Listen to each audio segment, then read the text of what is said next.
मोठी बातमी, संग्राम थोपटेंच्या कारखान्याला कर्ज हमी देण्याचा निर्णय घेण्यात आलेला आहे। या क्षणाची मोठी बातमी आहे। संग्राम थोपटेंचा कारखाना हा अडचणीत होता आणि त्यासाठी हा निर्णय घेण्यात आलाय। संग्राम थोपटे यांच्या कारखान्याला आता कर्ज हमी दिली जाणार आहे।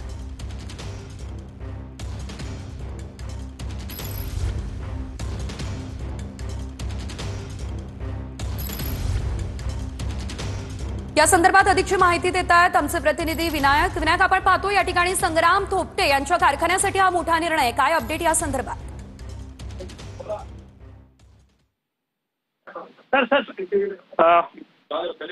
बरोबर आहे। आपण जर पाहिलं तर संग्राम थोपटे यांचा काही दिवसापूर्वीच भाजपमध्ये प्रवेश जो आहे तो झालेला होता आणि त्यांचा जो साखर कारखाना आहे तो अडचणीत गेल्या काही वर्षापासून होता आणि या साखर कारखान्याला कर्ज हमी देण्याचा निर्णय जो आहे तो या ठिकाणी झालेला आपल्याला पाहायला मिळतोय। कॅबिनेट बैठकीमध्ये हा निर्णय जो आहे तो झालेला आहे।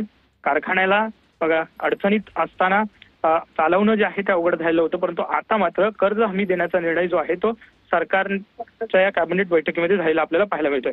निश्चितच धन्यवाद विनायक, दिलेल्या सर्व सविस्तर अपडेटसाठी।